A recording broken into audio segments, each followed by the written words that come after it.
नमस्कार बच्चों। कक्षा प्रथम के सभी बच्चों को मेरा नमस्कार। बच्चों, आपने राखी का त्यौहार बहुत ही उत्साहपूर्वक और आनंद के साथ मनाया होगा, ऐसी मैं आशा करती हूँ। अब राखी के त्यौहार के बाद में हम फिर से अपनी वही पढ़ाई शुरू कर रहे हैं। बच्चों, इससे पहले मैंने हिंदी व्याकरण के 2 अध्याय आप लोगों को पढ़ा दिए हैं। आज हम तीसरा अध्याय मात्राएं किसे कहते हैं, ये हम एक बार फिर दोहरान करेंगे। वैसे तो आप लोगों ने प्रेप कक्षा में ये सब मात्राओं का ज्ञान किया होगा। जैसे मेरी इस वीडियो के साथ आप लोग अपनी व्याकरण की पुस्तक खोल करके उसमें अध्याय नंबर 3 पेज नंबर 15 पर पढ़ेंगे। जैसे कमल, क में ए की मात्रा जोड़ दी। क में कोई ए में कोई मात्रा नहीं होती है, वो अदृश्य होती है, जिसकी मात्रा दिखाई नहीं देती है। तो लेकिन यदि मैंने आपको पहले भी सिखाया था और आगे भी सिखाऊंगी कि स्वर और व्यंजन अलग अलग होते हैं। व्यंजन में जब तक स्वर नहीं मिलता वो अधूरा रहता है। तो यहाँ पर इसके अंदर छिपा हुआ ए है, क के अंदर छिपा हुआ है जो हमें दिखाई नहीं दे रहा है। कमल, कमल, मैं के अंदर भी ए होता है और ल में भी ए। तभी हम जब बोलते हैं क तो पीछे हमारे आ की ध्वनि निकलती है। जैसे म तो पीछे सुनाई दे रहा है, ए सुनाई दे रहा है, इसीलिए इसमें ए की ध्वनि है। जैसे यहाँ पर दूसरा चित्र है कार में। तो अब जैसे हमने का बोला तो लास्ट में हमारे मुंह से आ की ध्वनि सुनाई दे रही है, इसलिए इसमें कौन सी मात्रा जुड़ी है? आ की मात्रा जुड़ी है। इस तरह से हम मात्राओं का अभ्यास करते हैं। क में आ की ध्वनि जब हम का बोलते हैं तो आ सुनाई देता है पीछे से, इसलिए इससे हमें पता चलता है कि क में आ स्वर जुड़ा है और क बन गया का और रे, कार। अब देखो तीसरा चित्र है किताब का। क में जब हम ई की मात्रा, छोटा ई की मात्रा जोड़ेंगे तो आप ध्यान दीजिए इसमें की मात्रा, छोटा ई की मात्रा किस तरह से गई है। क से पहले ई की मात्रा लगी है और की तो ई निकल रहा है हमारे मुंह से, इसलिए इसमें किताब है, किताब। ठीक है, आया समझ में।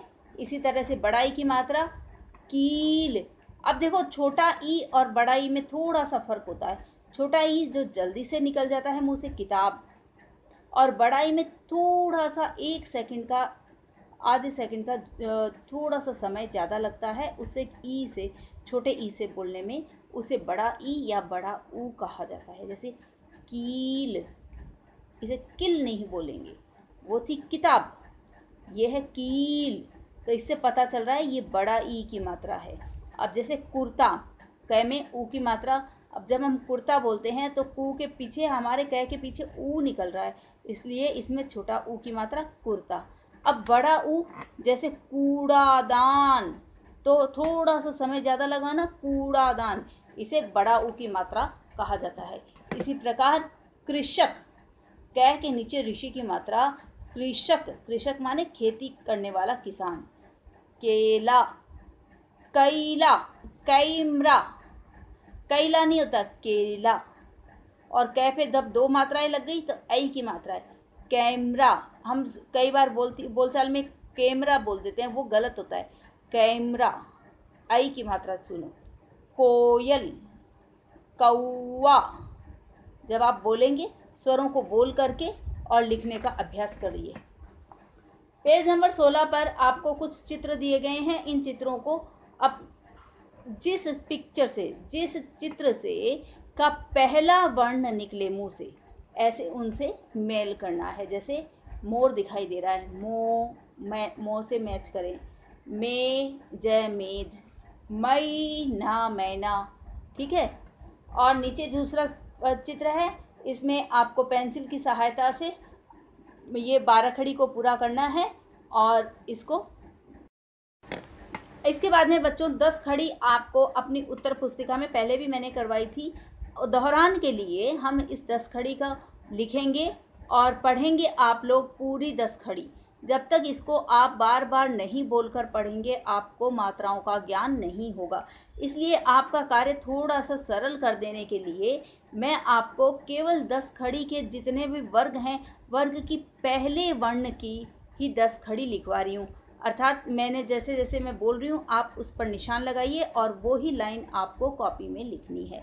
जैसे क की लाइन, क का की कू कू के कई को कऊ। बस इसके बाद में आप लिखेंगे च की लाइन, च चा ची चू चू चे चई चो चाऊ। ओके। इसके बाद में ट की लाइन, ट टा टी टू टू टे टई टो टऊ। त की लाइन लिखेंगे, त ता ती तू ते तई तो तऊ। पै से पतंग की लाइन लिखेंगे, पै पा पी पू पे पई पो पाऊ। य की लाइन लिखेंगे, या यी यू ये यई यो यऊ।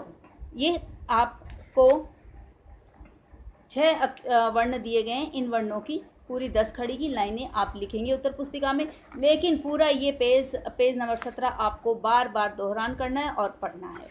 धन्यवाद।